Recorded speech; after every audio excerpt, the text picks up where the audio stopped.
All right, hello and welcome back to another episode of Just a Girl from Cleveland. This is episode 161.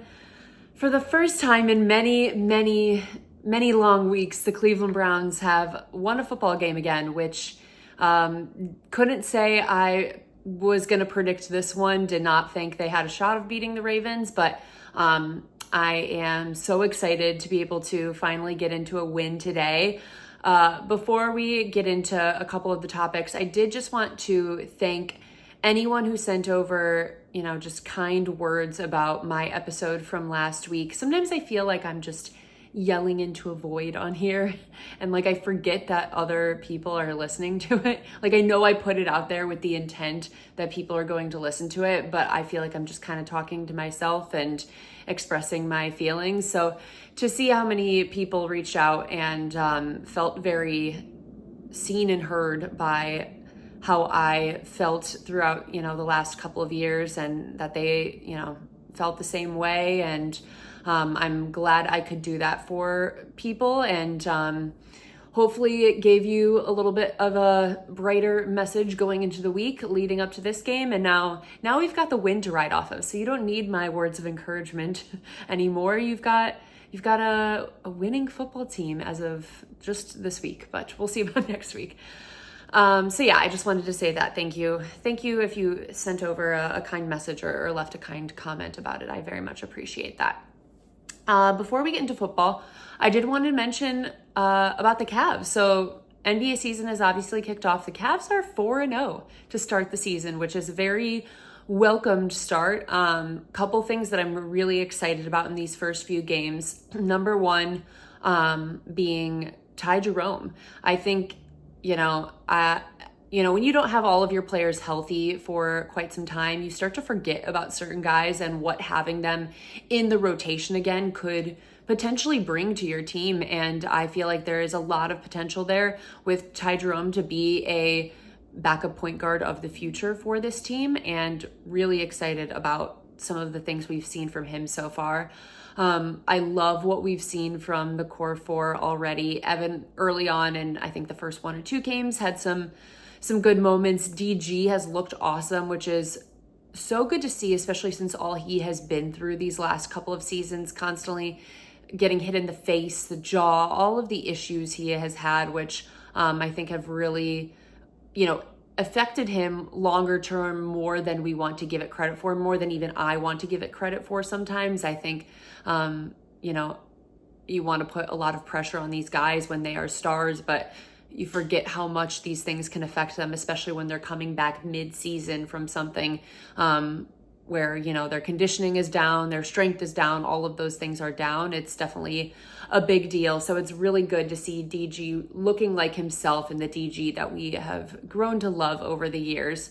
I was thinking about like the end of last season, and I feel like I and many others were particularly down on this team. I think, after you lost that series and that article dropped kind of with little bits and pieces of bad things about feelings from all different players, there was all of the JB drama. I just felt like we were in a really weird inflection point where I didn't know how they were going to move together with the core four as is, and just keep going. And I was wrong about that. I think bringing in a new coach, I think has injected new life into this team. I don't think JB was a terrible coach by any means. He was a part of that organization for many years, but I think there is something about bringing in new blood, a new mindset, not just Kenny himself, but the rest of the staff that he, has brought along with him. I think that's a big deal and has maybe ignited some changes within this group.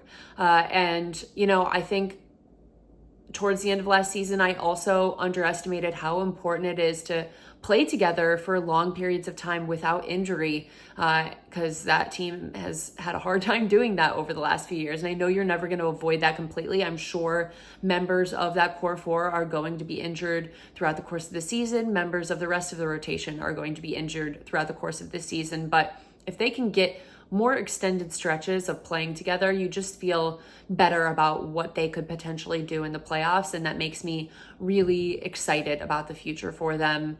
I think the NBA season is a long season. So I'm like, yeah, we're 4-0. Let's go. Obviously, so much is going to change over the coming months, but I'm excited about what we're seeing initially. I mean, it doesn't get better than 4-0. So in the words of Urban Meyer, the best thing about 4-0, ... He does that. I don't know if he still does that, actually. I'll have to check his Twitter and see if he still posts all the time, but that was always entertaining for the Buckeyes back in the day. Okay, so let's get into some football topics.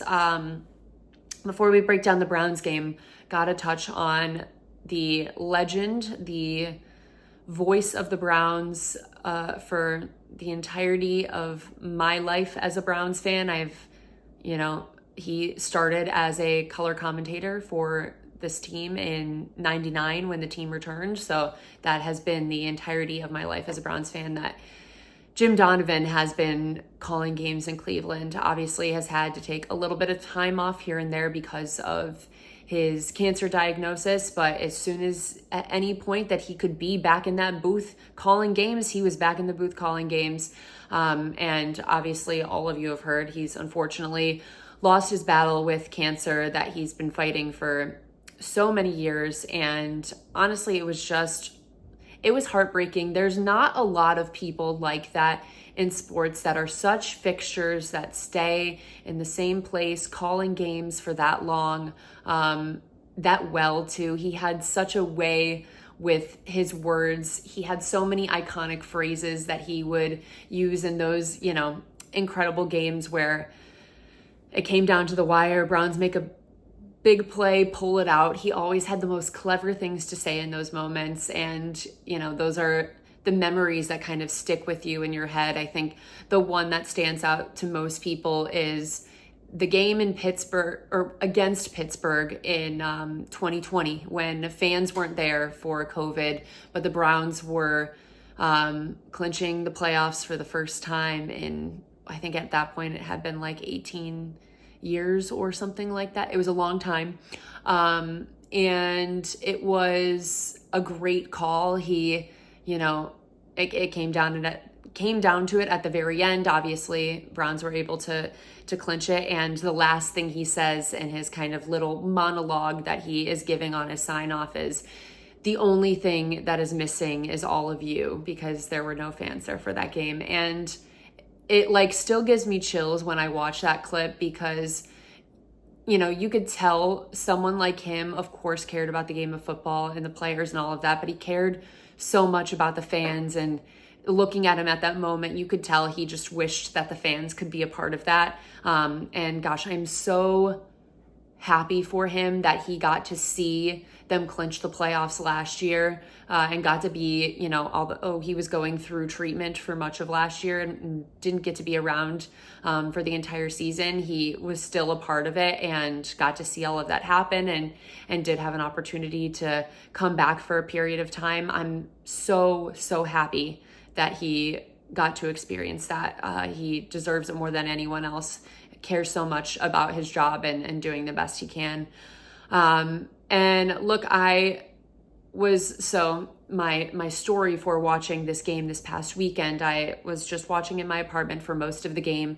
I had plans I had to make it to later in that afternoon. So with about 5-ish minutes left in the game, I had to run to my car and start driving to where I needed to go. So I had the radio on for the remainder of the fourth quarter of that game. And first of all, Nathan and Andrew did a great job. I felt like they did an excellent job calling the game and feeling the emotions of the moment. You could tell how meaningful it was for both of them to be calling that, especially with everything that had happened. And they knew Jim well, just being a coworker of his. So I thought they did an excellent job. First of all, I don't listen to the radio that much for watching games. I'm always watching on TV. It is so much harder to listen to games on the radio because you are just waiting for the last word of did he catch it or not? You can't see the context of what is happening on the screen. So you're really just waiting for someone to say that one final word for a play to be defined. And I was much more stressed listening to it in a car while driving than I would have been watching TV. Like it was just, you're hanging on to every word that's coming out of their mouths. So very stressful. But when that game ended, man, like I legitimately started crying in my car. I was so emotional about just thinking about Jim in that moment. I think he would have loved that game. So many of the chaotic moments, the Kyle Hamilton drop, the Jameis Winston to Cedric Tillman touchdown to, seal the deal for the game, even though obviously the Ravens still had an opportunity to score. So any of the defensive stops there at the end, he would have loved calling all of those. And I just was emotional thinking about him. It felt like people, were saying this all week, that it felt like that Kyle Hamilton drop, like Jim Donovan had a hand in that, because how else do you drop that ball? It just felt like there were forces greater working in that game to make sure the Browns won too. I was also just emotional, like hearing the cheer of the fans, and I felt like it was such a release for the fans in that moment. Everyone in that stadium, the clips of it, just losing their minds. It felt cathartic almost, like, okay, we're going to be okay. We're still here. We are still Browns fans. We're going to do this, especially after just the tough week that everyone had to deal with like everyone just attacking Browns fans in general. It felt like everyone needed that sigh to be like, okay, we won a football game. We're still here with this team. They still love us. We still love them. Like everything's going to be just fine. And so I feel like I was emotional in a way for that too. As bad as things were last week, Nick Chubb said it best throughout the week when he was asked about, what he thought about the cheering for Deshaun's injury or the booing or those kind of things. And all he kept saying was, I think if we start winning, things will change. Things will be different. And that couldn't be more true. Start winning football games. People forget things very quickly, and all of the animosity between the players and the fans from the week before kind of dissipated in that moment, and everyone was able to enjoy it together. I also think it made me remember that, like, this is why I could not be a fan of any other team. Even if I tried to be a fan of another team, it simply wouldn't be possible for me. That team was 1-6 while I was watching that football game, and I'm crying in my car, feeling the intensity of every single moment, screaming at every play that happens. Like, you can't fake that. You can't change that. That is something that is just a part of you. And I could not attempt to feel that so strongly towards any other team. Of course, I have other teams I like to watch more and root for more and enjoy having, I enjoy certain players on certain teams and want to watch them more, but there's nothing comparable to the feeling of your own team. And I just was so reminded of that in that moment and how important that was to me. So I think that made me very emotional as well. So yeah, just wanted to say that for Jim Donovan. I hope, his family's doing okay and everyone who knew him well is doing okay. It's just such a loss, and cancer's legitimately the worst thing ever. So I just want to send all my positive vibes to his family and friends, and hope that they enjoyed that game too in honor of him. Glad he got the game ball too. I thought that was nice. Okay, so let's get into the actual game. I thought couple things I want to cover. The defense, number one, looked like the old Cleveland Browns defense. Some tough injuries. JOK and Denzel were down, and those have honestly been two of the best players on this team in general this season. So hated to see that. The JOK one was really scary. Neck injury. It seems like he's going to be okay though. Denzel, another concussion, which, God, how many has it been for him at this point? Really starts to stress you out a little about the future of him and his career, especially after the awesome season that he's been having. Another player I thought had a really good game was Mike Hall. He quietly, after, coming back from his time off there with commissioner's exempt list, all of that, he has come back from that and had a really nice game. I thought he was taking snaps at both edge and defensive tackle, so really versatile player for this defense. And look, I think overall the defensive performance does have something to do with the energy on the offensive side of the ball. You can't say that the two sides of the ball are completely separate. They're always going to be interconnected. And I think it made things a lot better for the defense when the offense is actually putting over 20 points on the board. So I do think that had an impact, and I just think they had a defensively sound game plan. I think sometimes within the division, it actually is a little bit easier to game plan when you've played these teams so many times. You know who Lamar Jackson is, you know who this Ravens team is, and I think that helps you prepare in a lot of ways. Going to the offensive side of the ball then, I already mentioned over 20 points for the first time this season. So exciting. Also over 200 yards passing for the first time this season, which is an insane stat still. It was actually over 300 yards passing. So much of it very reminiscent of the Joe Flacco offense that we watched last year.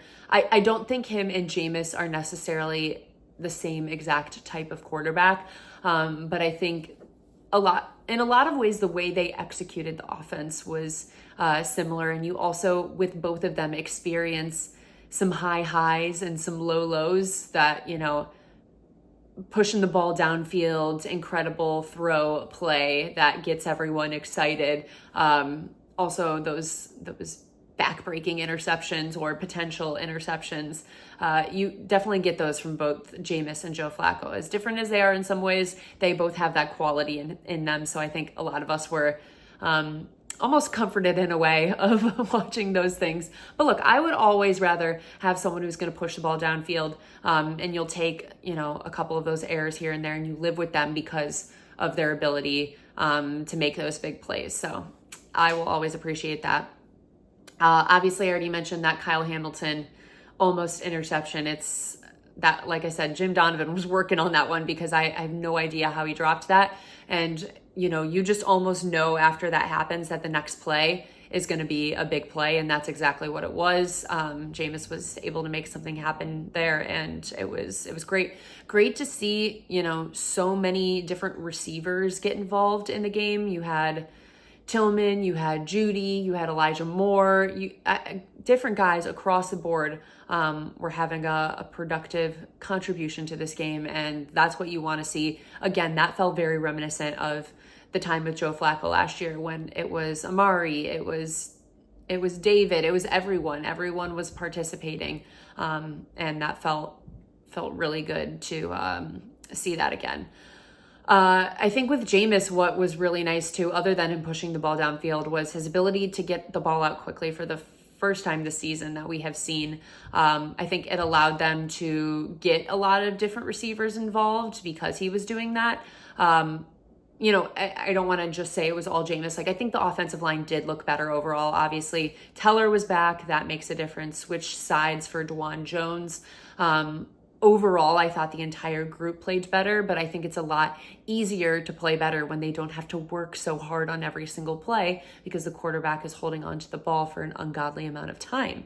It makes things a lot easier when Jameis, for the most part, sees the pressure coming and is getting rid of it. He's not, going to make a mess of a situation when he doesn't need to. With the run game, I thought Chubb looked, like he had a good game. He, just in the way he runs, it feels like he kind of barely missed a beat with his injury from last season and looked so much like the old him, which is such a testament to him and his work ethic during this offseason and his ability to come back from that. I mean, that's a lot to come back from, and I don't want people to overestimate how hard that is. So props to him, and I think he's just going to keep getting better and more comfortable as the season goes on, and they'll be able to keep getting him involved in the game. From a penalty standpoint, I don't feel like there were less procedural errors, which I think in some ways stems from the play calling change, and not because I think, it's all Kevin's fault. That's not how that works. And even though people want to be so black and white with it, I think that the process is just being streamlined more.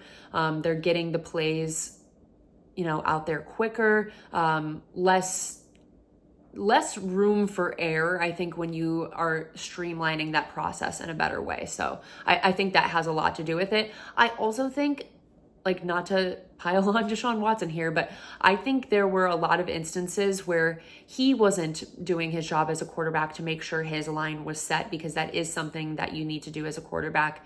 And so I think we didn't see that happen as at all either in this game. And I think that had an impact on things. And I just think once you start to get in a rhythm, it's a lot easier to stop making those errors. And look, I mean, they had plenty of changes on that offensive line still, and the errors went down. So I think that's a good thing and a good sign for the future. And I'm looking forward to seeing them continue that. Okay, so now we're 2-6, and I'm like really trying hard not to get my hopes up, because the logical part of me knows that this season is over for this team. Like, you're 2-6. There's not really any margin for error there. But just for enjoyment purposes, let's talk about, is there any potential there? So the AFC North standings are currently 6-2 Steelers, 5-3 Ravens, 3-5 Bengals, 2-6 Browns. So you're a game back there from the Bengals. In the AFC right now, there are 6 2-win teams and 1 1-win team. So we are on the same playing field as quite a few teams in that conference right now. We still have 4 division games left on our schedule. So that is a huge chunk of AFC games in general that we haven't played yet. And in total, we still have 8 AFC games left on the schedule. So I think that's really important to note too, when you think about whether or not that, they're able to get things done. If it was a lot more of the NFC games left, that might change things. Obviously it's certainly not likely, but if they this upcoming week, if they beat the Chargers, get healthy in the bye week right after that, and then you beat the Saints in the following week, you are 4-6 at that point, still with all of your 4 divisional games left that I mentioned. A lot of other AFC gameplay left. You're honestly in the mix for a wild card at that point in time with how many AFC teams are struggling. I know we've had so many years of it being like the AFC is so much better than the NFC. Look at all the quarterbacks in the AFC. That's kind of been the story. I feel like the NFC is very much caught up and has been dominating a lot more this season. So I think with the AFC just having less talent overall, that makes a big difference for whether or not you can still be in it with where you're sitting right now. Like I said, there is basically no margin for error left. So they got to keep fighting each and every week. But this team, the way they're talking and their media availability, it does not seem like they've given up on this season. So I'm just going to enjoy it either way, because I think losing is stupid and boring, and I never want to do it on purpose. I always want to try to win football games, even if it's like, oh, you want to get this draft pick, whatever, want to get this position in the draft.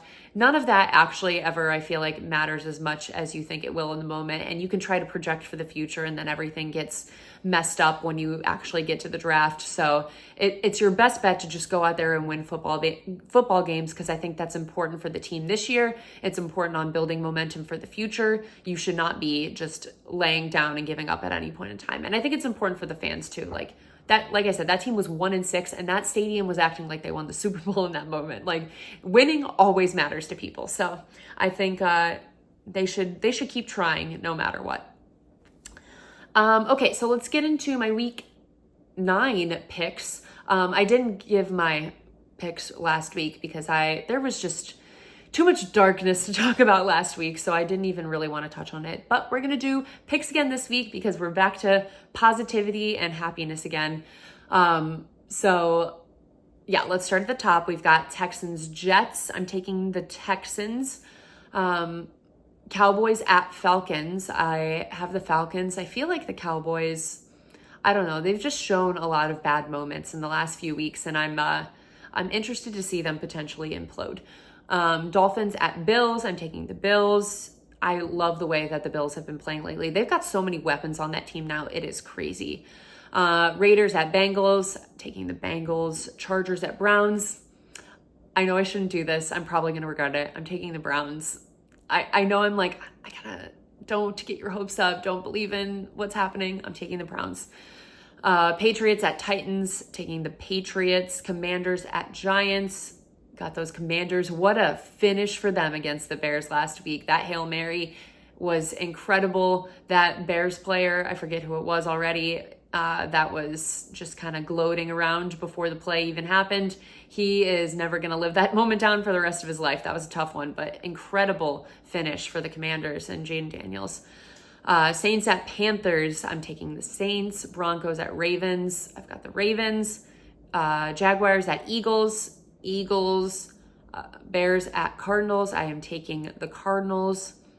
Lions at Packers, that's going to be a fantastic game. Lions are just plowing through people right now. I'm taking the Lions. Rams at Seahawks, I have the Seahawks. Colts at Vikings. Vikings have slowly been kind of falling apart here. So I am actually taking the Colts, even though if you would have asked me that 2 weeks ago, definitely the Vikings. So that's an interesting one there that I'm just kind of waiting to see on everything with the Vikings. And then last one, Buccaneers at Chiefs. I am taking the Chiefs. Those are all my picks. We will see how it goes. Looking forward to the Browns game this week, which is very exciting. Like, even if it doesn't matter and this team isn't able to make the playoffs, I'm enjoying watching football again. I had so much fun watching that game last week. Like, it brought me happiness, which is great to see. So looking forward to watching the game regardless of whether or not it matters. Thank you guys so much for listening. If you could please leave me a review or rating on Apple or Spotify or wherever you listen to podcasts. Subscribe on the YouTube, please. Comment on the YouTube as well. I'd very much appreciate it. Thank you guys so much for listening. I will say it again this week because I wouldn't say it last week. Go Browns.